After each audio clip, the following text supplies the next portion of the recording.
Najlepšia hudba. Najlepšia hudba všetkých čias. Rádio Viva. Najlepšia hudba všetkých čias. Rádio Viva. Rádio Viva. 7 hodín 50 minút. Dobré ráno s Rádiom Viva. Oldies Party Rádia Viva. Oldies Party Rádia Viva Live. Oldies Party Rádia Viva Live sa konala v piatok a bola to narodeninová party. V piatok oslavovalo Rádio Viva svoje 7. narodeniny, teda my ich oslavujeme už takmer 2 týždne, ale keď má niekto 7 rokov, no tak povedzme sa to dá. Bolo to v legendárnom Véčku v Bratislave. No, nechybala samozrejme skvelá atmosféra a overené hity 60., 70., 80.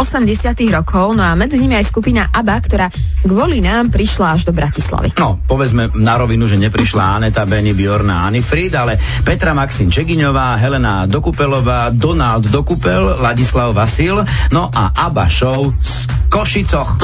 Z Košíc, tak. No ako sa im páčilo na našej narodinovej oldiske, hovorí už Helena Dokupelová alebo Frida.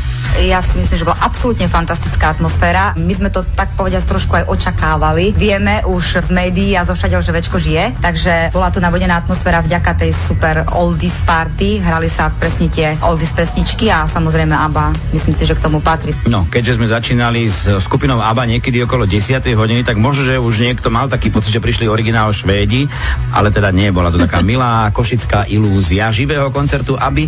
No a zvládli to nielen spevom, ale naozaj aj výzorom. Keď som si tak odsledovala vlastne presne tie live koncerty, tak pohybová schopnosť Fridy z ABBY je úplne že fantastická a práve z toho jej pohybu strší presne taká tá energia, ktorá vrie v podstate aj vo mne.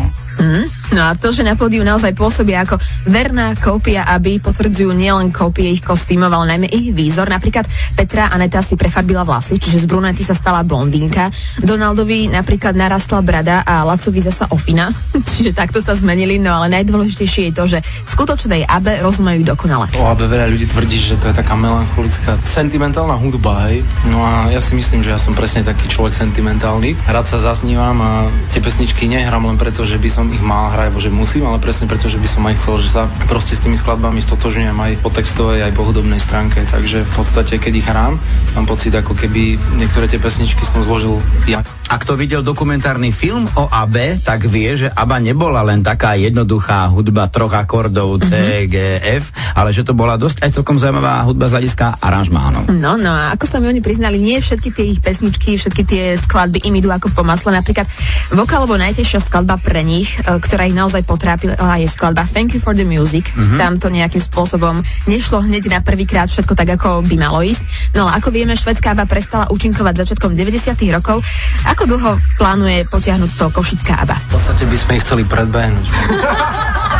Aspoň tých 40 rokov byť na scéne a potom sa uvidí. Tak majú ešte za hádam pár rokov, lebo skutočne sú to ešte mladí hudobníci. Ja ešte dodám, že aj napriek tomu, že im to tak skvele spieva a tancuje a sú naozaj to vernou kópiou ABBY, tího dvojničky, čiže tá originál ABBA a tá košická ABBA sa nestretli, bola taká jedna možnosť, nakoniec to však nevyšlo. ABBA show Slovenkia zdraví Rádio Viva. 7 hodín 53 minút. Ďakujeme za tento pozdrav, aj za spievaný jingle. Krásne im to spievalo. No a tak si jednu ABBU dajme aj na dnešné pondelkové ráno. Vstávate s ranným tímom Rádia Viva a ABBou.